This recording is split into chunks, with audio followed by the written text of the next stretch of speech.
죽음은 누구에게나 오는 일입니다. 우리는 죽음을 피할 수 없습니다. 그런데 죽음을 맞이하는, 죽음을 대하는 그 태도는 둘로 확연히 나누어집니다. 예수 믿는 사람과 믿지 않는 사람, 천국에 소망이 있는 사람과 그렇지 못한 사람, 구원의 확신을 가진 자와 또 구원의 확신이 없는 사람, 그 모습은 죽음 앞에서 그것이 분명하게 드러납니다. 그냥 우리가 이렇게 살아가고 일상의 삶을 살 때는 죽음이 저 멀리 있는 것처럼, 내 문제가 아닌 것처럼 그렇게 우리는 느끼며 살아가지요. 그런데 막상 내 가까운 사람이, 내 배우자든 부모든 그분의 죽음의 자리에 임하게 되어지면, 그러면 우리는 죽음에 대해서 다시 한번 생각하게 되고, 그 생각이 그다음 나의 반응으로 그 자리에 나타나게 되지요. 우리 믿는 사람들은 장례식장에서 찬양을 합니다. 믿지 않는 사람들이 볼 때는 이상하게 보이는지 모르지만, 그러나 우리는 장례식장에서 이렇게 찬양하며 예배하죠. 반면에 믿지 않는 그분들의 장례식장에 가서 보면 울음과 고기 그 가운데 가득하여, 그리하여 절망과 탄식과 한숨이 그 자리에 가득한 그 모습을 우리는 보게 됩니다. 저는 장례식을 많이 참여하고 때로는 집례하기도 하는데요. 그런데 제 기억에 참 기억에 남는 그런 감동적인 장례식이 있었습니다. 제가 장례를 집례한 것이 아니라 저도 가족의 일원으로 그 장례 예배에, 장례식에 참여를 했는데, 고인이 섬기시던 교회 목사님이 오셔서 장례 예배를 집례하는데 입관 예배 때였습니다. 제가 입관 예배를 드리기 위해서 앞에 쭉 이렇게 앉아서 이제 목사님의 인도에 따라서 찬송을 하는데, 그런데 뒤에서 갑자기 사부 합창이 들리는 거예요. 찬양대가 준비된 것도 아니었고 또 찬양대가 온 것도 아니었는데, 그 장례식장에 생각지도 않게 사부 합창이, 오늘 우리가 찬양 들으셨던 것처럼 그 찬양이 쫙 나오는데, 얼마나 은혜가 되든지 이게 뭐지? 누가 저렇게 찬양을, 사부 합창을 이 장례식장에서 했을까? 그래서 장례 입관 예배가 끝나고 나서 알아보았습니다. 그랬더니 고인이 영락교에 출석하셨는데 그 가족들도 같이 함께 거기에 출석을 하셨습니다. 그런데 그 고인의 그 자녀들이, 특히 맏아들 부부가 영락교회 수요예배 찬양대원으로 오래 섬기셨는데, 그 입관 예배 때 이제 같이 그 예배에 참여하러 대원들이 많이 참석했고, 예배에 참석해서 예배를 드리면서 그들은 그냥 자연스럽게 그렇게 목사님이 찬송합시다, 저 높은 곳을 향하여, 근데 그게 그냥 자연스럽게 소프라노는 소프라노대로, 베이스는 베이스대로 그냥 한 것이죠. 그랬는데 참 그것이 저에게는 아주 인상 깊은 그런 그 장례 예배였습니다. 우리는 장례식에서 찬양을 합니다. 우리를 선택해 주신 하나님의 사랑을 찬송합니다. 우리를 선택해 주셔서 우리의 죄를 십자가에서 해결해 주신 예수 그리스도의 그 은혜를 또한 찬송합니다. 더 나아가서 우리가 구원받은 자녀임을 인정해주고 그렇게 살아가도록 도우시는 그 성령 하나님을 우리는 찬송하지요. 그래서 구원받은 사람은 이 마음속에, 그 삶 속에 늘 찬양이, 찬송이 끊이지 않습니다. 그래서 구원받은 사람을 다르게 표현한다면 찬송하는 사람들이다. 그런데 어떤 찬송을 하느냐? 하나님의 영광을 그 삶 속에서 찬송하는 사람들, 이 사람들이 바로 구원받은 저와 여러분인 줄 믿습니다. 사도 바울이 먼저 하나님의 그 창세전부터 예정하심에 따른 우리의 선택을 말씀하신 이후에 그 다음 예수 그리스도의 구속의 사역에 대해서 바울은 계속해서 말씀합니다. 오늘 본문 7절을 보면 우리는 그리스도 안에서 그의 은혜의 풍성함을 따라 그의 피로 말미암아 속량 곧 죄 사함을 받았느니라. 하나님의 선택함을 받은 우리는 거룩하고 흠이 없는 그 삶을 살아야 하는 것이고, 그래서 하나님 보시기에 좋아야 합니다. 그런데 우리가 그렇지 못하지요. 그렇게 되어지지 못한 것은 바로 우리 안에 있는 죄 때문에 그렇습니다. 아담의 범죄로 인하여 그 죄가 우리 가운데 유전되어져서 우리는 태어나면서부터 죄인인 것입니다. 죄인으로 태어나서 그리하여 죄 가운데 살아가고 있는 것이죠. 그런데 이 죄 문제가 우리 속에서 완전히 해결되어지고 그 다음 그 구원받은 은혜를 기억하고 하나님의 영광을 위해서 살아가는 자가 되어야 하는데, 그런데 내 안에 내가 예수 그리스도로 말미암아 구원받았다는 이 죄 문제가 하나님 은혜 가운데 해결되어졌다는 거기에 대한 확신이 우리 안에 부족하다 보니, 그러니 우리는 여전히 죄 가운데 죄와 더불어 먹고 마시며 죄를 범하는 자로, 그런데 그것이 크게 우리에게는 문제가 되어지지 않는, 그냥 그렇게 살아간다는 것이죠. 이 죄가 하나님의 선택하심을 받아 예수 그리스도로 말미암아 구원받은 자가 되었으면 이제 우리는 거룩하고 흠이 없는 그와 같은 자의 삶이 되어져야 하는데, 이게 아직도 우리 안에 정리되어지지 못한 부분이 있는 겁니다. 그래서 여전히 그것이 우리의 발목을 붙잡아서, 그래서 우리가 그리스도의 가르침에 온전히 이루는 그와 같은 삶을 살지 못하는 것이죠. 그래서 구원받았음에도 불구하고 여전히 우리는 거짓말하고, 거짓말해도 그게 크게 우리에게는 문제가 되어지지 않는 것처럼 여기는 거예요. 내가 누구를 험담하고 비방하고 불평하고 원망하는 그런 삶을 살고 있음에도 그게 나에게 이건 아닌데 라고 생각되어지는 그런 모습이 아니라 그냥 그대로 쭉 간다는 겁니다. 이게 우리로 하여금 하나님의 선택하심을 받아 예수 그리스도로 말미암아 구원받아 그리하여 하나님의 은혜 가운데 사는 그 영광의 풍성함을 맛본 그런 삶이 되어져야 되는데, 그렇게 되어지지 못하도록 우리를 그렇게 만드는 것이죠. 그건 우리 속에 스며들어 있는 이 죄, 그것이 우리에게 큰 영향이 되어지는 것입니다.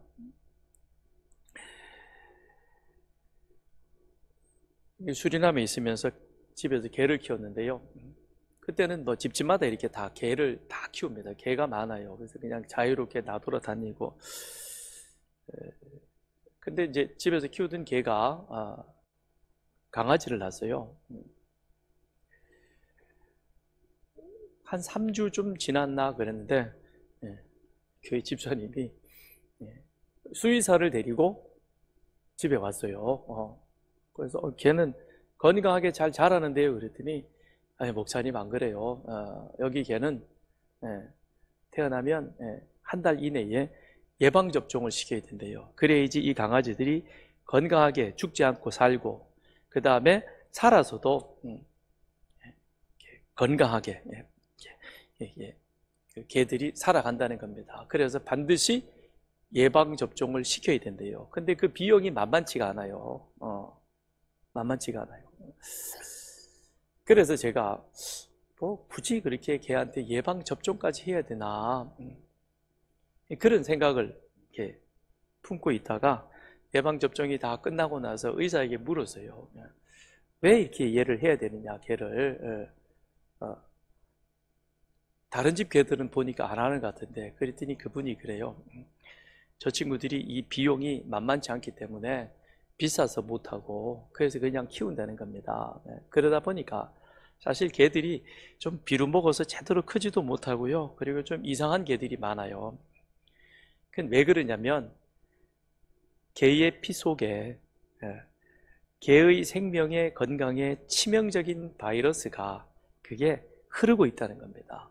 근데 그걸 예방접종을 해서 미리 어렸을 때 그걸 이렇게 잘 차단시켜주고 이길 수 있는 힘을 주어야, 그래야 이 개가 건강하게 또 오랫동안 잘 살 수 있다는 거죠. 그 말씀을 듣는 순간에 제 마음에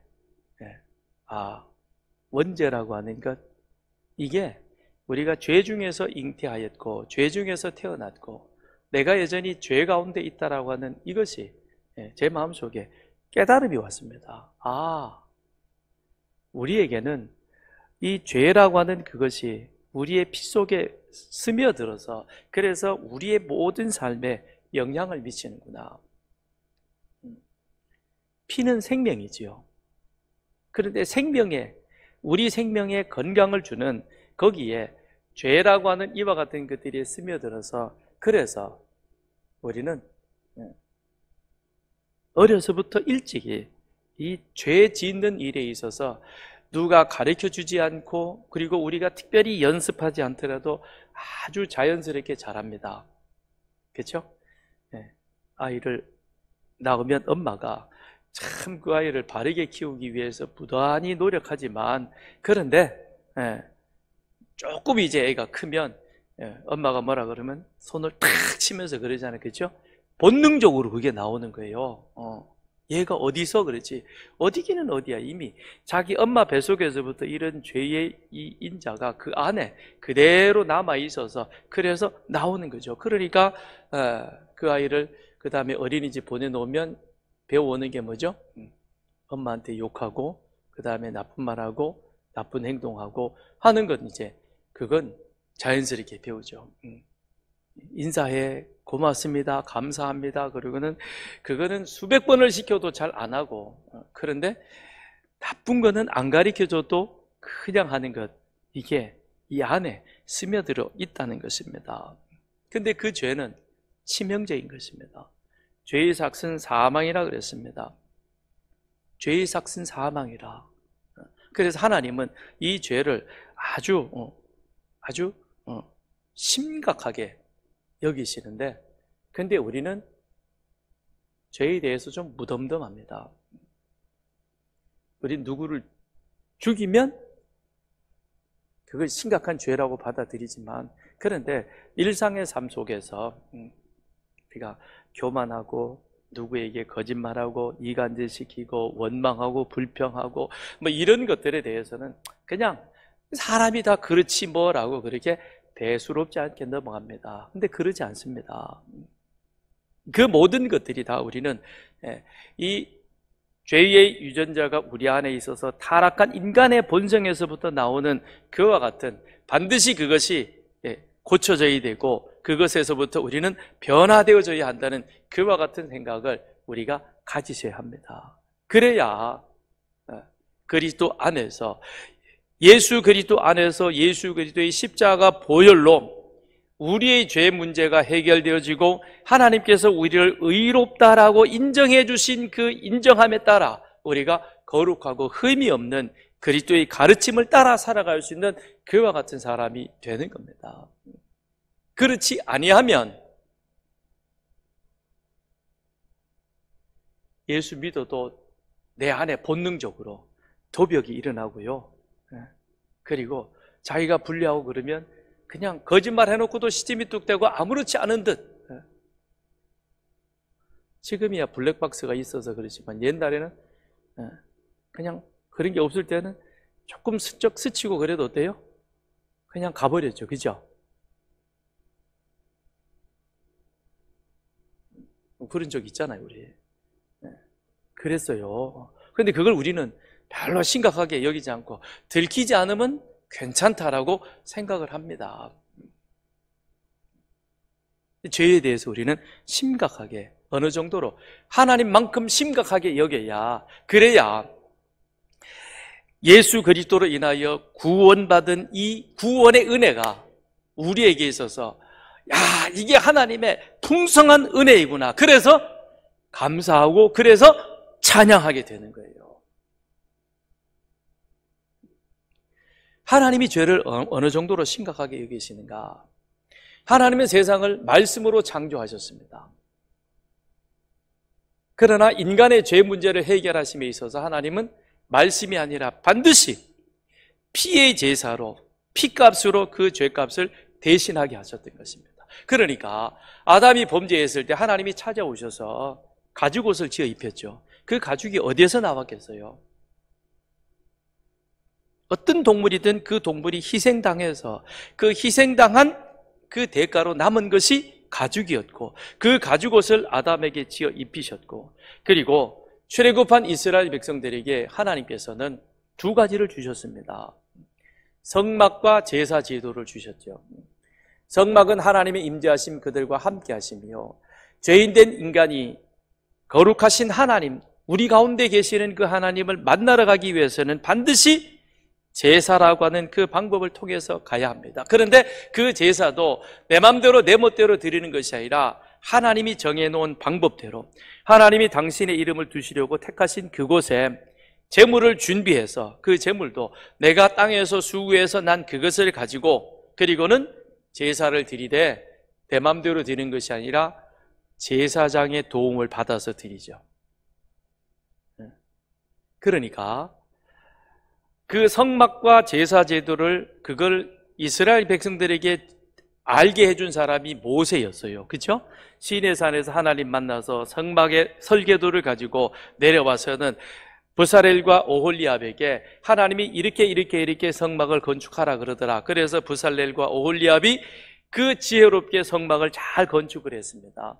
그리고 난 다음 하나님의 명에 따라서 하나님이 아론을 기름 부어서 대제사장으로 삼으시고 그 아들들을 그 다음엔 또 기름 부어서 제사장의 직분을 감당하게 했습니다.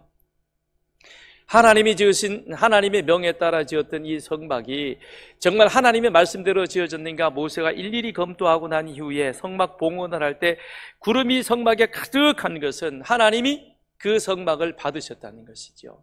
하나님의 뜻대로 이루어졌음을 의미해 주는 것입니다. 그런데 그날 이후로 이렇게 성막 봉헌이 끝난 그 다음 날부터는 성막을 건축했던 부살렐도 오홀리압도 성막에 함부로 들어가지 않습니다. 아니, 절대 들어가지 못해요.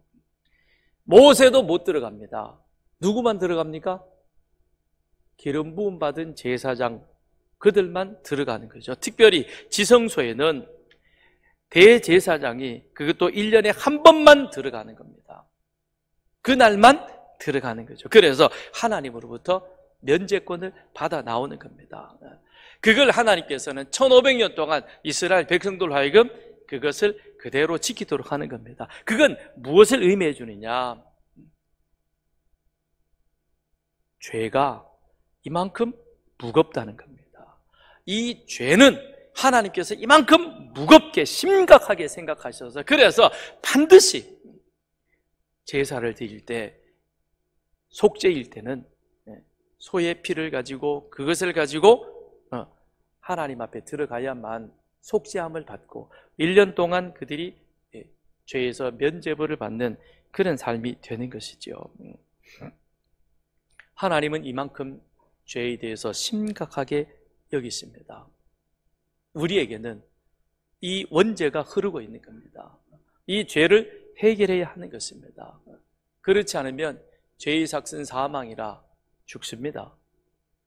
누구나 죽으니까 죽으면 되지. 힘든 세상에서 이젠 끝나는 거 아니냐. 그렇게 생각하면 그건 너무 생각이 가볍죠. 죽음 이후에 우리는 영원히 죽는 것이 아니라 믿지 않는 자도 다시 살아 부활하고 믿는 자도 부활합니다. 그런데 그 부활은 심판의 부활이라는 것이죠. 이 세상의 삶이 전부가 아니라 영원한 세상에 있는데 그 영원한 세상을 결정짓는 것이 오늘 지금 이 순간이라는 것이죠. 이 순간 우리의 죄 문제가 하나님께서 그만큼 심각하게 여기셨듯이 우리들도 거기에 대한 심각성을 가지고 그렇게 하나님 앞에 나아갈 때 내가 구원받은 이 문제가 하나님 앞에 큰 은혜가 되는 것이죠. 죄의 삭은 사망이라. 근데 하나님은 우리를 사랑하십니다. 우리를 사랑하려고 보니까 우리에게 죄가 있습니다. 근데 하나님은 죄까지도 사랑하지 못하십니다. 왜냐? 하나님은 거룩하시기 때문에. 그래서 거룩하신 하나님은 이 죄 문제를 반드시 해결하셔야 되는데, 그런데 죄의 삭은 사망이요, 그 사망을 넘어가기 위해서는 피값이 요구되어집니다. 우리의 피값을 요구해버리면 우리가 죽어야 되는데, 그럼 하나님의 사랑이 우리 가운데 오지 못하죠. 그래서 하나님은 우리의 죄값으로 피값을 대신 누구에게 요구하셨는가? 예수님에게 요구하신 것이죠. 그래서 원래 우리는 하나님의 소유였는데 우리를 그리스도 안에 그리스도에게 주고, 그래서 그리스도가 대신 우리를 위해서 십자가에 죽도록 당신의 목숨을 내놓은 겁니다. 그래서 바울은 우리는 그리스도 안에서라고 그렇게 표현하고 있습니다. 그리스도 안에서라고 하는 것은 잠시 동안 우리를 그리스도 안에, 그리스도의 소유되게 하여 대신 그리스도께서 나의 대신 십자가에 죽으심으로 말미암아 그리스도께서, 예수님께서 십자가에 죽으시고 흘리신 그 보혈의 피로 우리를 죄 없다 하시고, 왜냐? 죄의 값은 피값이기 때문에 그것으로 대신 갚았습니다. 그리고 그를 다시 살아 부활하게 하심으로 그리하여 그리스도 안에서 우리가 다시 살아 부활하는 영생을 얻는 그런 우리들이 은혜를 누리게 된 것입니다. 그런데 우리가 그럴 만한 자격이 있어서 하나님께서 그렇게 하셨느냐? 그렇지 않아요. 너는 흙이니 흙으로 돌아갈 것이라 그랬습니다. 흙은 티끌입니다. 우리는 흙에서 취했지만 티끌 같은 존재로 취해서, 그래서 결국 우리는 죽으면 티끌처럼 사라지는 거예요. 아무리 사람이 세상에서 제 이름을 내고 막 그러더라도 죽어서 남으면 한 줌의 재요. 한 줌의 재요. 150km 나가는 사람이나 60km 50km 나가는 사람이나 죽으면 남는 재는 한 줌이에요. 많지 않아요. 여러분, 그렇게 너무 우리를 대단하게 여기시면 안 돼요. 티끌 같은 존재입니다. 하찮은 존재입니다. 그런 하찮은 우리를 위해서 하나님께서 당신의 아들을 십자가에 값없이 내어주셨습니다. 그래서 우리가 구원을 받은 거예요. 그래서 바울은 여기서 우리는 그리스도 안에서 그의 은혜의 풍성함을, 그 풍성함은 비교할 수 없다는 겁니다. 이 세상의 그 어떤 것으로도 비교되어지지 않는 그런 은혜를 우리가 예수 안에서 하나님으로부터 받게 되어진 것입니다. 내가 이 죄의 심각함, 죽음에 대하여 심각하게 고민해서, 그래서 하나님 앞에 막 나가서 40일 철야하며 금식하며, 하나님 제발 나를 살려주세요. 그래가지고 하나님이 견디다 못해가지고, 그래 아유 귀찮다 그러면서 예수를 내어주셨냐? 그게 아니에요. 우리는 죽음하고 맞닿아 살아가고 있습니다. 오늘 하루 우리가 산 것 같지만 사실은 우리는 죽음을 향하여 죽음과 더불어 가고 있는 겁니다. 그렇게 우리는 진짜 아무것도 아닌 존재인 것입니다. 그런 우리를 위해서 하나님께서 당신의 아들을 흔쾌히 내어주신 겁니다. 우리에게 뭔가를 요구하지 않았습니다. 아무런 요구도 하지 않고 아무런 대가도 바라지 않고 그냥 그 아들 예수를 우리를 위해서 내어주신 거예요. 티끌 같은 나를 위해서. 그 풍성한 은혜, 이걸 알면 그 다음엔 어떻게 되느냐? 12절에 이는 우리가 그리스도 안에서 전부터 바라던 하나님이 예수 안에서 우리가 구원받아서 그 다음 우리로 하여금 어떤 자가 되기를 원하느냐? 영광의 찬송이 되게 하려 하심이라. 구원받은 은혜를 아는 자는 무엇을 하느냐? 그 구원의 감격에 그리하여 불평과 원망 이런 것들이 다 내려놓고 감사함으로 하나님을 찬송하게 되는 것이지요. 찬송하게 되는 줄 믿습니다. 이스라엘 백성들이 애굽에서 나왔습니다.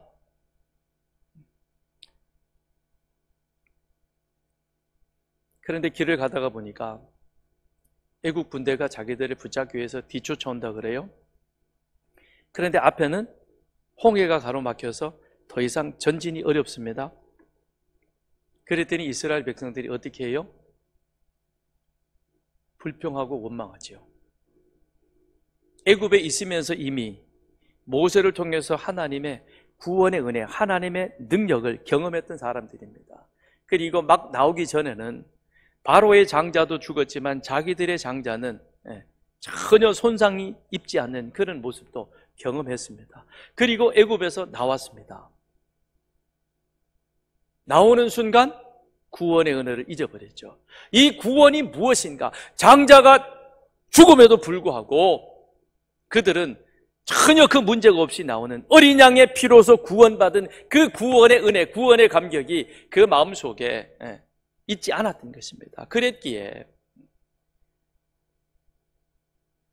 자기를 잡으려는 바로의 군대가 뒤쫓아오고 나가려는 그들 앞에 홍해가 막고 있는 그것 때문에 그들은 하나님 앞에 불평하고 원망하죠.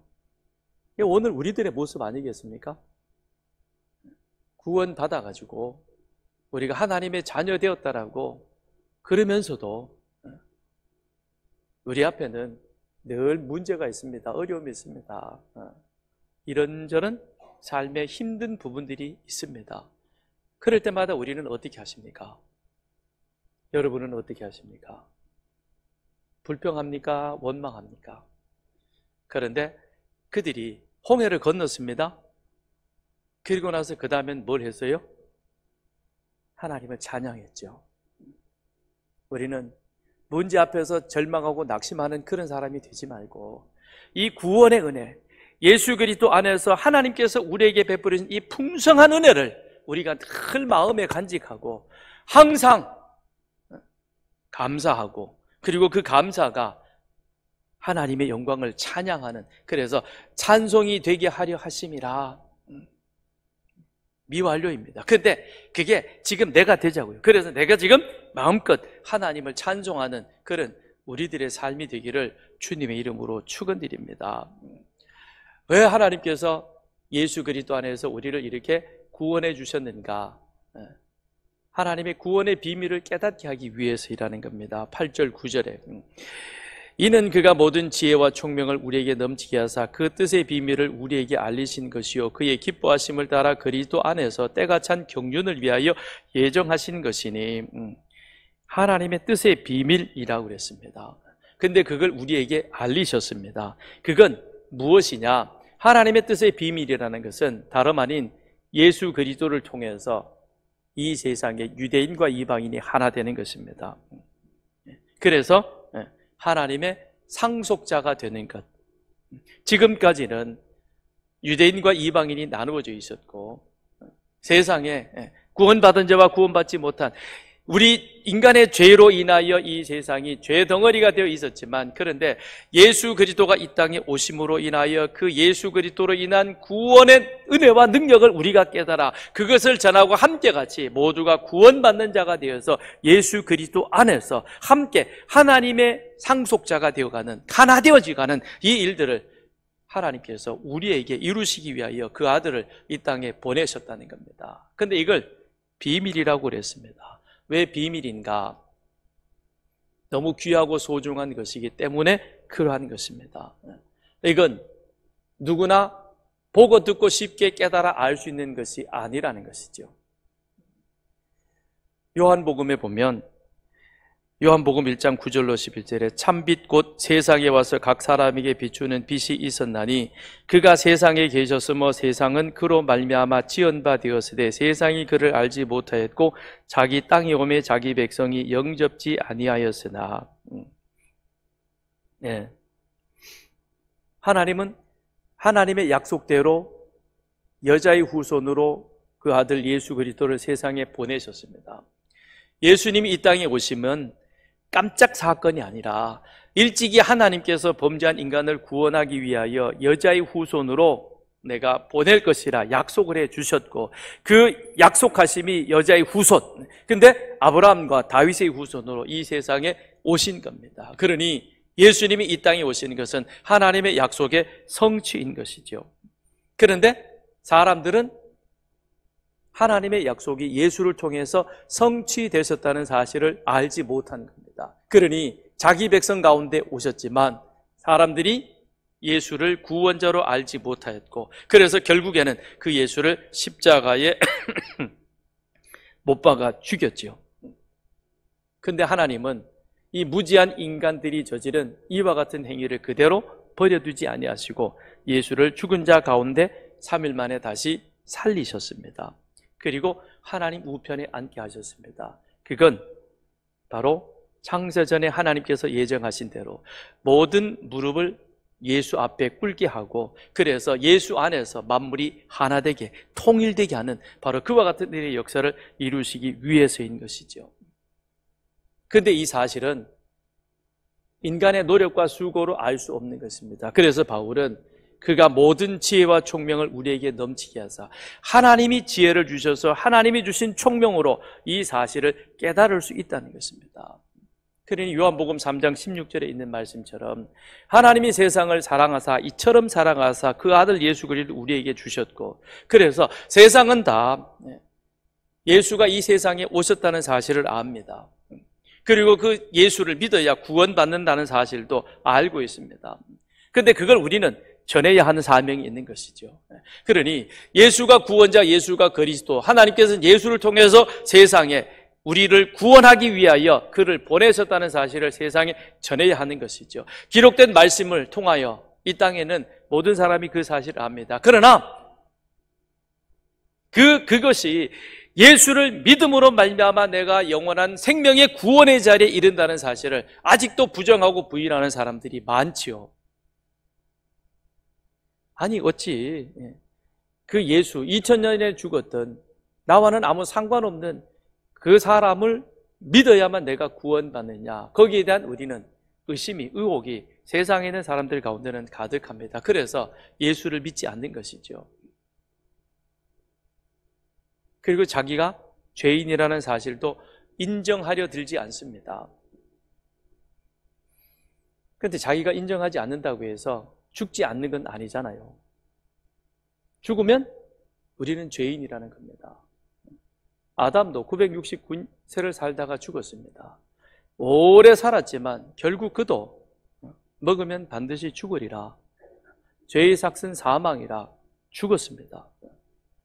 50년을 살다 죽어도 죄인으로 죽는 것이요, 969년을 살다 죽어도 결국은 하나님의 말씀대로 되어지는 겁니다. 그렇다면 우리는 죄인이라는 사실은 죽음이라는 것으로 입증이 되어집니다. 그렇다면 한 사람 아담으로 말미암아 우리 안에 죄가 들어와서, 그래서 우리 모두가 다 죄인 되어진 것처럼 이제는 죄인된 우리를 구원하기 위해서 하나님께서 그 아들 예수 그리스도를 우리에게 보내주셨고, 그 보내주신 그 예수 그리스도를 누구든지 믿는 자는 아담 안에서 죽음이 있었지만 예수 안에서는 영원한 생명이 있다라고 그렇게 하나님이 말씀하셨던 겁니다. 그러므로 우리는 예수를 믿어야 구원받는 것이죠. 근데 이건 아무나 다 전한다고 해서 듣는 것이고 믿는 것이 아니라 하나님이 그의 지혜를 열어서 하나님의 지혜와 총명으로 깨닫게 해줄 때 그 안에 믿음이 들어오게 되어진다는 것이죠. 그래서 바울이 이건 비밀이고, 이 비밀은 하나님이 주신 지혜와 총명으로 깨달아 알게 되어진다라고 그렇게 말씀하고 있는 겁니다.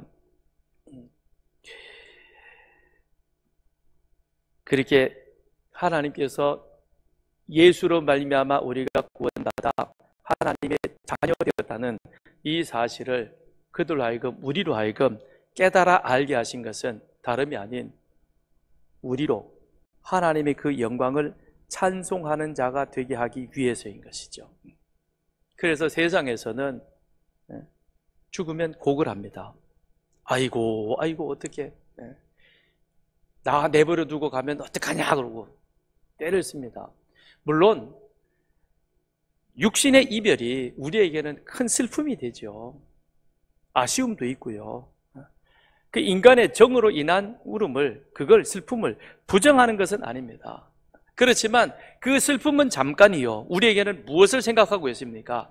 예수 안에서 우리는 구원받아 예수 안에서 하나 되어진 하나님의 자녀로 영원한 천국의 소망이 우리 속에 있음을 알기에, 그러기에 우리는 그 천국의 소망으로 인하여 하나님 앞에 찬송하는 것이죠. 그래서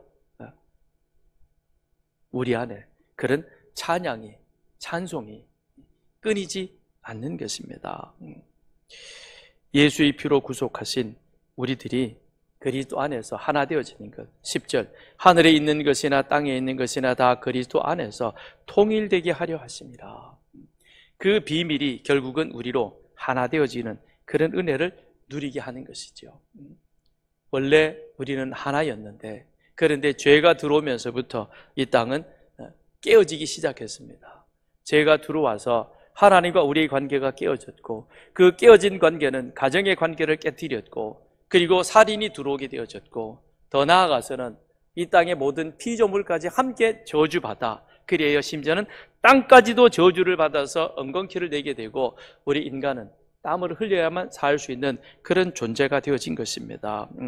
이 어그러지고 망가진 이 모든 것들을 그리스도의 순종으로 모든 피조물들이 다 예수 안에서 구원받아 하나 되게 하는 이런 귀한 은혜를 하나님께서 우리에게 예수 십자가를 통해서 이루셨다는 겁니다. 그러니까 예수 십자가의 죽으심은 우리 인간의 구원이요, 그 구원은 더 나아가서 결국은 하나님의 나라, 하나님의 통치권이 우리 가운데 온전히 임하게 함으로 말미암아 모든 것들이 다 하나님의 창조의 원래의 모습대로 회복되어 가는 것이죠. 그러면 주님이 이 땅에 오심으로 인하여서 우리는 하나님의 다스림, 하나님의 통치권 속에 임하게 된 것이죠. 그래서 주님이 말씀하시기를 하나님의 나라가 이미 임하였다라고 말씀하고 있습니다. 하나님의 나라, 하나님의 다스림 임하였다는 것은 바로 무엇입니까?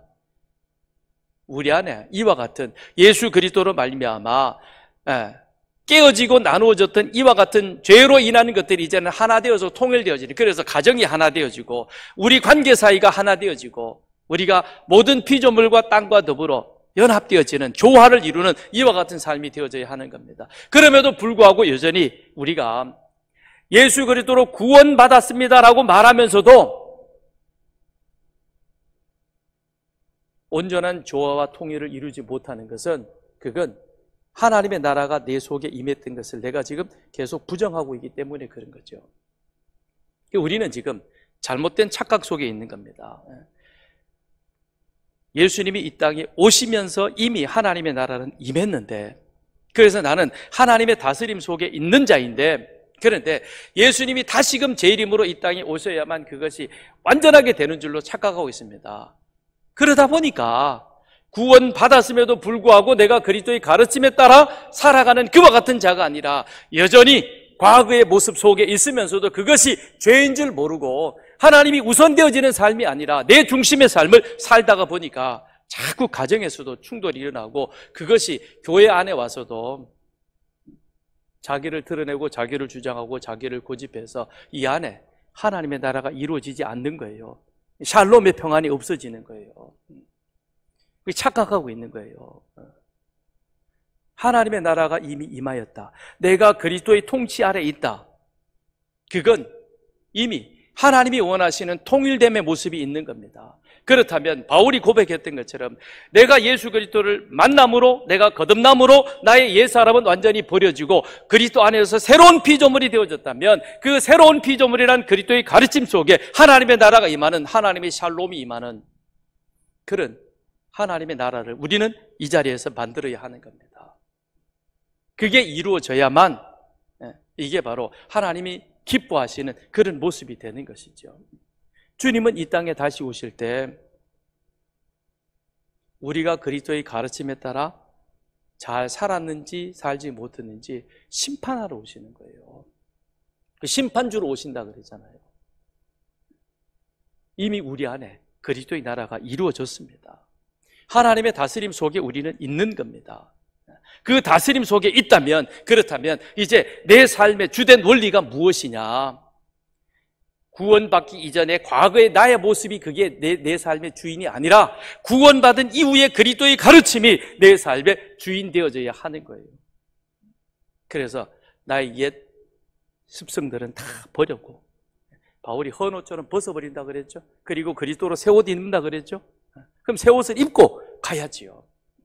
그러니까 새로운 피조물이 되어져야 되는 것이죠. 그게 참된 구원받은 하나님의 나라, 하나님의 통치 속에 있는 우리들의 모습인 것입니다. 어제 CBS 방송에 와서 취재를 하는데, 첫째는 이제 저희들이 300가정 말씀, 성경과 5대 주국 강의하는 것들을 이렇게 여러 장면을 스케치를 했어요. 그리고는 이제 거기에 관련되어진 몇몇 분을 이렇게 인터뷰를 하고, 그리고 마지막으로는 300가정 말씀학교, 즉 그리스도의 가르침을 따라서 그렇게 살아가는, 즉 리더 학교의 그 가르침이 그것이 삶 속에서 잘 이루어져서 우리가 다음 세대를 말씀으로 믿음으로 세워가는 그런 모습이 가정에서 어떻게 나타나는가. 그래서 300가정 말씀학교 가정 예배를 드리고 있는 그 가정을 제가 추천해서 직접 가서 취재를 했어요. 근데 그분들이 가서 취재를 하시면서 가는 중에 그런 얘기를 하더라고요. 가서 예배하는 장면 좀 몇 장면 스케치하고, 그 다음에 부모하고 좀 인터뷰해서 이렇게 방송에 나갈 겁니다 그러더라고요. 그래서 저도 그런 줄 알았어요. 근데 가서 이제 녹화하기 전에 부모들하고 얘기를 했어요. 그래서 예배 시간이 어떻게 되느냐 그랬더니, 저희들이 하루에 2번 예배를 드리는데 아침과 저녁 예배가 좀 다르다. 아침에는 우리가 코람데오 말씀과 삶에 비추어서 그렇게 그 분량의 말씀을 읽고, 그 다음에 거기에 대한 성경의 스토리텔링을 하고, 읽고 나서 그 말씀을 가지고 각자 기도하고 또 묵상을 한다는 겁니다. 그리고 저녁에는 그 묵상한 말씀들을 함께 나누면서, 그리고 서로의 다짐을, 그리고 같이 함께 기도하는 것으로 끝납니다.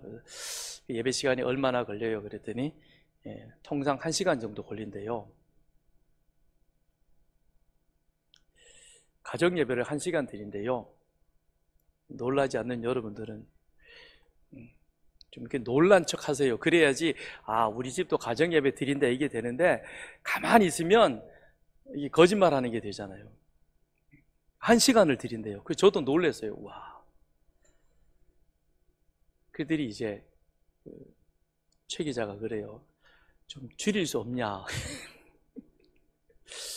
그랬더니 한 20-30분으로 줄여볼게요 그랬는데 25분을 예배를 드려줘요. 근데 그 예배 드리는 장면을 다 찍더라고요.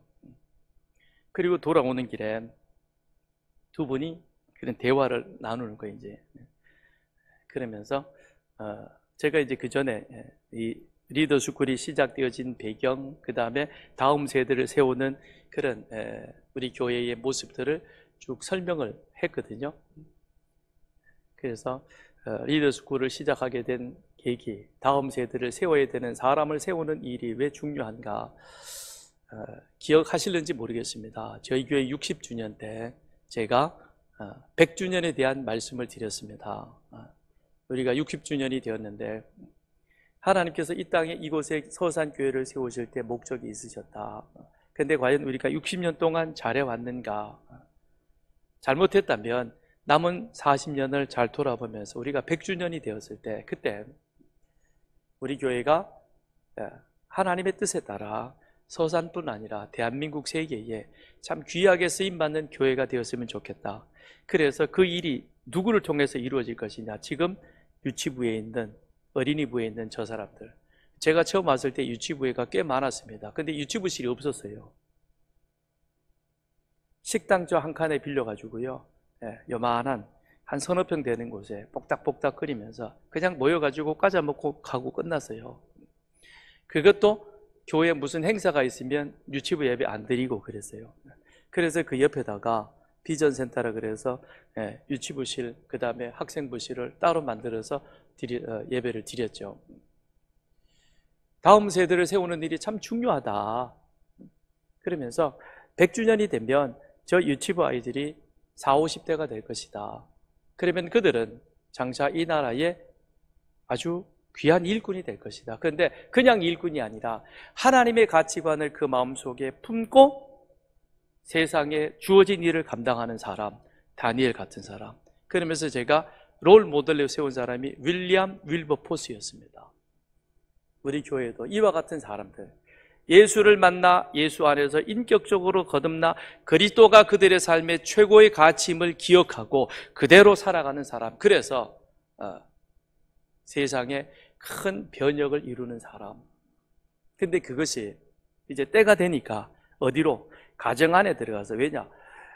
다음 세대를 세우는 일은 건물 지어주고 돈 가지고 되는 것이 아니라 우리 부모들이 그 앞에서 믿음으로 삶을 살아가면서 삶의 흔적을, 족적을 보여주는 것이죠. 그 족적을 보여주면 그 자녀들이 그렇게 따라오게 되는 것이죠. 그게 어디로 들어가냐? 가정에서 이루어져야 하는 것이죠. 그런데 그 가정을 그렇게 개방을 한 것이죠. 그랬더니 돌아오면서 그분들이 그러는 거예요. 목사님 100주년이 정말 기대가 됩니다. 그 최종우 기자가 내년에 정년한대요. 정년 퇴임을 하는데, 근데 자기가 100주년에 한번 와서 다시 한번 취재를 해서 새롭게 하소서라는 곳에 나갔으면 좋겠다. 그 자녀들과 더불어서. 너무너무 저도 감동을 받았어요. 그러면서 그분들이 너무 참 오늘 큰 감동, 은혜를 받고 간다. 100주년이 얼마 안 남았어요. 한 20년 조금 지나면 우리 100주년입니다. 100주년에 다시 만납시다. 저는 만나기 싫으니까 안 만나도 괜찮아요. 여러분들끼리, 우리 자녀들끼리 만나서 할 수 있으면 CBS에서 100주년 때 와서 그거 취재해가지고, 그래서 2024년에 와서 너희들이 봤는데 2047년도에 23년이 지난 지금에 와서 너희들 보니까 와, 진짜 우리가 기대했던 것보다 훨씬 더 좋은 사람으로 이렇게 변해져 왔구나. 그리스도 안에서 예수 그리스도로 말미암아 하나님 앞에 새롭게 태어난 바로 그 믿음의 사람, 그걸 바울은 에베소 교회를 통해서 오늘 우리들에게 말씀해 주고 있는 것이죠. 그건 내 삶의 주인이 누구이냐, 거기에 따라서 삶이 달라지게 됩니다. 같은 죽음에 맞닥뜨려도 어떤 사람은 울면서 절망하지만, 그러나 우리는 천국의 소망을 바라보며 찬양하는 것처럼 내 삶의 주인이 누구이냐에 따라서 그렇게 달라지게 되는 것이죠. 그리하여 우리로 하여금 무엇이 되게 하느냐? 하나님의 상속자로 살아가도록 하는 것입니다. 11절에 모든 일을 그의 뜻의 결정대로 일하시는 이의 계획을 따라 우리가 예정을 입어 그 안에서 기업이 되었다. 기업이 되었다 그러니까 우리는 하나나 삼성이나 현대나 이런 기업체를 떠올립니다만, 여기에서의 기업은 상속 또는 유산의 의미가 있습니다. 그러니까 모든 것을 당신의 뜻대로 움직이시는, 세상을 창조하셨고 창조하신 이 세상을 망가뜨린 인간을 구원하시기 위해서 하나님께서 여자의 후손으로 구원자를 보내시겠다고 약속하셨고, 그 약속하신 대로 이 땅에 보내셔서 죄인들을 구원하시어 그리하여 우리로 하여금 하나님의 풍성함에 거하도록 하시는 그 하나님의 은혜, 그 예정에 힘입어서 우리가 그리스도와 함께 같이 하나님 앞에서 상속자가 되는 그런 은혜를 우리가 누리게 된다는 것입니다. 이 의미는 우리는 하나님의 소유가 되었고, 하나님의 소유된 우리들은 하나님의 자녀로서 하나님께 권리를 주장할 수 있는, 그래서 서로가 서로에게 예속되어져 있는 이런 관계라는 겁니다. 그러므로 기업이 된다는 것은 이건 참 놀라운 것입니다. 저는 제 자녀에게 그들을 책임지고 보호해야 할 그와 같은 의무가 있습니다. 그러면 그 아들은 저에 대해서 자기가 요구할 수 있는 권리가 있는 거예요. 맡겨놓은 건 아닌데요. 돈 달라 그러고 그 다음에 뭐 해달라 그러고 요구하죠. 이게 하나님의 기업이 되어 있는 하나님과 우리의 관계라는 것입니다. 그 관계. 그래서 주님께서도 나는 포도나무, 너희는 가지. 너희가 내 안에 내가 너희 안에 일 때 너희가 많은 열매를 맺으리라. 그러나 나를 떠나서는 너희가 열매를 맺지 못한다라고 말씀하고 있습니다. 포도나무는 가지에 영양분을 공급해야 될 의무가 있습니다. 가지는 포도나무에 붙어 있어서 거기로부터 오는 영양분을 가지고 열매를 맺는 겁니다. 그러므로 포도나무와 가지는 둘이 서로 좋은 관계가 맺어져서 그 안에서 영양분을 주고 열매를 맺는, 그래서 더 풍성하게 하는 그런 은혜를 누리게 되는 것이죠. 예수를 알기 전에 우리는 내가 잘난 줄 알고 육신의 생각대로 살았습니다. 세상의 가치관, 세상의 성공을 추구하는 자로 살았습니다. 그것이 우리는 최고의 축복인 줄 알았습니다. 그러나 이제는 그리스도 안에서 하나님이 공급하시는 그 능력에 힘입어서 우리는 그 가르침에 순종하며 사는 자가 된 것입니다. 왜냐하면 그리스도 안에서 우리는 하나님의 소유된 백성이 되었기 때문인 것입니다. 그래서 우리가 해야 할 일은 무엇이냐? 12절에 같이 읽습니다. 시작. 이는 우리가 그리스도 안에서 전부터 바라던 그의 영광의 찬송이 되게 하려 하심이라. 그런데 이 사실을 13절에 가서 보면 성령이 인정해 준다는 것입니다. 그래서 우리는 흔들림 없이 어떤 형편, 어떤 상황 속에서도 그 성령의 인도하심에 따라 그렇게 하나님을 찬송하는 자가 되는 것이죠.